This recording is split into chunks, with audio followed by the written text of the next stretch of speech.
एक अंधेरी गुफा में एक तांत्रिक आत्मा को वश में करने की कोशिश में लगा था। सामने अग्निकुंड में आहुति दिए जा रहा था। तांत्रिक जोर जोर से मंत्रों का उच्चारण कर रहा था। बाहर का मौसम बहुत खराब था। आंधी तूफान जैसे सब कुछ तबाह करने के लिए अपना जोर दिखा रहे थे। इधर तांत्रिक अग्निकुंड के चारों ओर जल्दी जल्दी लकड़ी के ढेर लगा देता है, जिससे बाहर की आंधी अग्निकुंड को बुझा न दे। फिर वह अपनी जगह आकर बैठ जाता है। उसे यह सब करते लगभग 3 घंटे बीत जाते हैं। अब उसे केवल आखिरी की 21 आहुतियां डालनी थीं। बहुत संभल कर मंत्र बोलता और सही समय पर आहुति देता। तभी उसे गुफा के दरवाजे पर सफेद साड़ी पहले लंबे बालों के साथ एक औरत दिखाई देती है। उसका चेहरा इतना भयानक था कि एक बार तांत्रिक भी डर गया। हर आहुति के साथ वह तड़प उठती थी। धीरे धीरे जैसे वह तांत्रिक के वश में जा रही थी, वह उसके सामने आकर बैठ जाती है। चुड़ैल, मुझे जाने दे। क्या चाहता है मुझसे? तांत्रिक बिना कुछ बोले आहुति देता रहता है। उसे अपनी आखिरी आहुति का इंतजार था। वह ध्यान भटकाना नहीं चाहता था। इधर चुड़ैल अपने उग्र रूप में आने लगती है। जैसे आहुति की मार उसे पड़ रही थी। 21वीं आहुति के साथ ही तांत्रिक उठकर खड़ा हो जाता है। चुड़ैल का गुस्सा भी कम हो जाता है। तांत्रिक, अब तू मेरे वश में है। जा, आज के बाद तुझे जब भी याद करूं आ जाना मेरी शक्ति बनकर। चुड़ैल बिना कुछ बोले गुफा से बाहर निकल जाती है। तांत्रिक, आज के लिए इतना काफी है। अब यह मेरे वश में है। अब मुझे अपना अगला कदम उठाना चाहिए।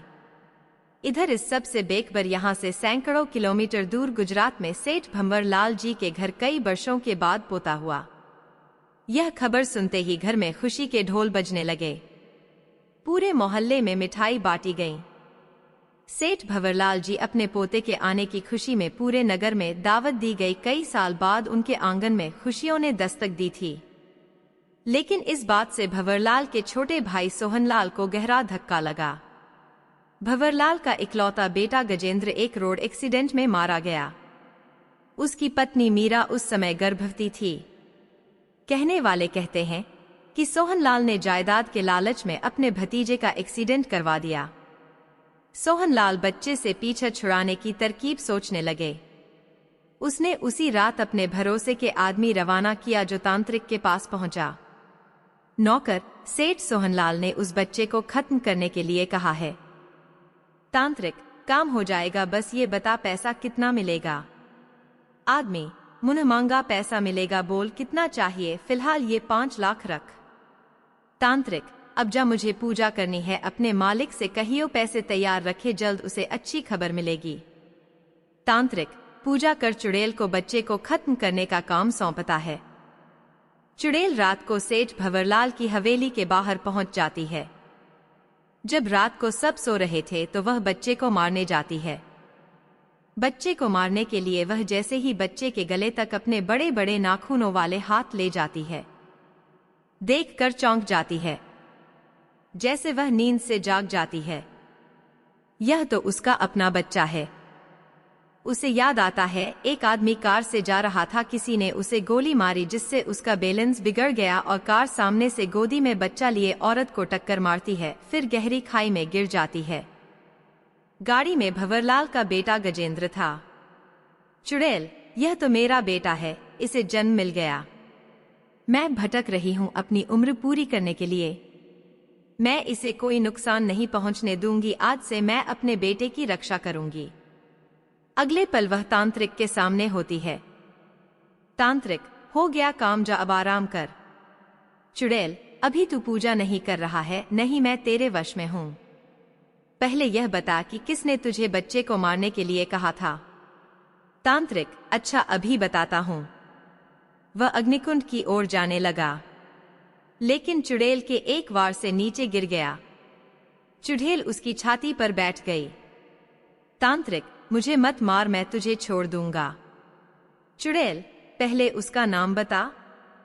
तांत्रिक, उसके चाचा सोहनलाल ने। चुड़ैल, उस बच्चे को किसी ने छुआ भी तो मैं उसे जिंदा नहीं छोड़ूंगी। यह कहकर चुड़ैल तांत्रिक के गले में अपने नाखून घुसाकर उसे मार देती है। सुबह सभी को सोहनलाल की लाश घर की छत पर मिलती है। उसके मुंह से खून बह रहा था, जैसे किसी ने छाती पर चोट की हो। चुड़ैल अपने बच्चे के आसपास रहने लगी, जिससे उसे कोई नुकसान न पहुंचा सके। एक दिन भंवरलाल जी ने पंडित जी को घर बुलाया। भंवरलाल जी, पंडित जी कोई अच्छा सा मुहूर्त निकालिए बच्चे के नामकरण का। पंडित जी, रुको यजमान, इस घर पर तो चुड़ैल का साया है। पंडित जी ध्यान लगाकर सारी बात समझ जाते हैं। वो सारी बात भंवरलाल जी को बताते हैं। भंवरलाल जी, पंडित जी इस सब से पीछा छुड़वाइए।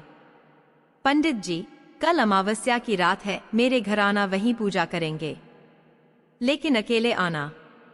अगले दिन पंडित जी पूजा कर चुड़ैल को वहां आने के लिए विवश कर देते हैं। चुड़ैल, मुझे छोड़ दे पंडित, उस तांत्रिक को भी मैंने मार दिया। पंडित, मैं भगवान का भक्त हूं, उनकी मर्जी के आगे सारी शक्तियां नाकाम हो जाती हैं। तू यहां से चली जा। चुड़ैल, नहीं, मैं अपने बच्चे को बचाने आई हूं। पंडित, जिससे उसे खतरा था वो मर गया। तू जा, मैं तेरी मुक्ति के लिए यज्ञ करता हूं। पंडित जी के यज्ञ से चुड़ैल को मुक्ति मिल जाती है। उसका बच्चा ठीक से पढ़ने लगता है। भंवरलाल जी के घर में खुशियां वापस आ जाती हैं।